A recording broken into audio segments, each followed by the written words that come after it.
Hello friend, welcome to Suparna's yummy kitchen. আজকের recipe চিতই পিঠা। কোনো রকম চালের গুঁড়া, ওভেন, ছাঁচ ছাড়াই মাত্র কড়াইতেই এই চিতই পিঠার রেসিপিটি আমি আপনাদের শেয়ার করে দেখাবো। সত্যি খুব তুলতুলে হয়। নলেন গুড় দিয়ে এই চিতই পিঠাটি একবার হলেও খেয়ে দেখতে পারেন বাড়িতে বানিয়ে। আর প্রথম থেকে শেষ পর্যন্ত দেখার জন্য আপনাদের সবাইকে অনুরোধ রইল। চলুন তাহলে আর কথা না বাড়িয়ে মূল রেসিপিতে চলে যাই। প্রথমেই এখানে একটি বড় সাইজের মিক্সিং বোল নিয়েছি। যেহেতু চালের গুঁড়া দিয়ে বানাবো না, তাই এখানে 1 কাপ সুজি নিয়েছি। এখানে 200 গ্রাম সুজি আছে। এবার এখানে হাফ কাপ ময়দা দিয়ে দেব। যতটা সুজি তার হাফ ময়দা নিতে হবে। আর স্বাদ অনুযায়ী লবণ দিয়ে দিচ্ছি, আর 2 টেবিল চামচ চিনি দিচ্ছি। চিনিটা একদমই অপশনাল, আপনারা চাইলে নাও দিতে পারেন। এবার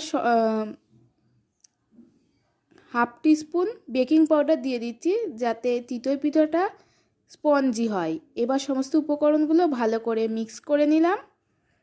দেখুন মিক্স করা হয়ে গেছে। এবার নর্মাল টেম্পারেচারে থাকা জল দিয়েই একটা পাতলা ব্যাটার তৈরি করে নিতে হবে। দেখুন জল দিয়ে একটা পাতলা ব্যাটার তৈরি করে নিয়েছি। এবার একটু ভালো করে মিশিয়ে নেব। আমি ব্যাটারটা দেখিয়ে দিচ্ছি, ঠিক এরকম পাতলা হবে। এবার ঢাকা দিয়ে এটি 10 মিনিট রেস্টে রেখে দেব, যাতে সুজিটা জল অ্যাবজর্ব করে নেয়। দেখুন 10 মিনিট হয়ে গেছে। ব্যাটারটা অনেকটা ঘনও হয়ে গেছে। আমি আপনাদের দেখিয়ে দিচ্ছি। যেহেতু ঘন হয়ে গেছে, তাই এখানে আরও কিছুটা জল দিয়ে ভালো করে মিশিয়ে নেব। দেখুন আমি এখানে মোট হাফ কাপ আরও জল ব্যবহার করেছি। ব্যাটারটা ঠিক এরকম পাতলা করতে হবে।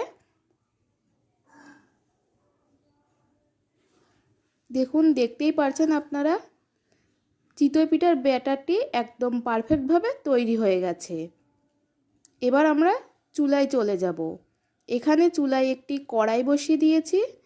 এবার এখানে অয়েল ব্রাশ করে নিচ্ছি, যাতে চিতই পিঠাগুলি লেগে না যায় নিচে।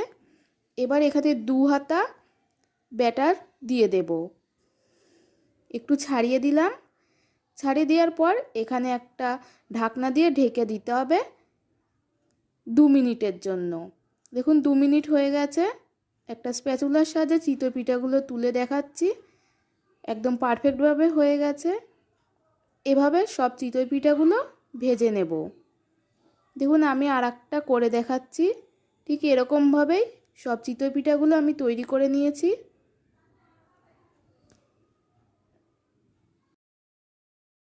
দেখলে বন্ধুরা, কত সহজেই তৈরি হয়ে গেল চালের গুঁড়া, ওভেন, ছাঁচ ছাড়া নরম স্পঞ্জি চিতই পিঠা। আপনারা এটি দুধে ভিজিয়েও খেতে পারেন, খুবই মজাদার হয়। এই ভিডিওটি কেমন লাগলো অবশ্যই কমেন্টে জানাবেন। আর ভিডিওটিতে একটি লাইক দেবেন, আর আমার চ্যানেলটি সাবস্ক্রাইব করে দিতে ভুলবেন না। পাশে থাকা বেল বাটনটি প্রেস করে দেবেন, যাতে আমার নিত্য নতুন ভিডিও সবার প্রথমে আপনাদের কাছে পৌঁছে যায়। দেখুন আমি ছিঁড়ে দেখালাম কতটা স্পঞ্জি হয়েছে।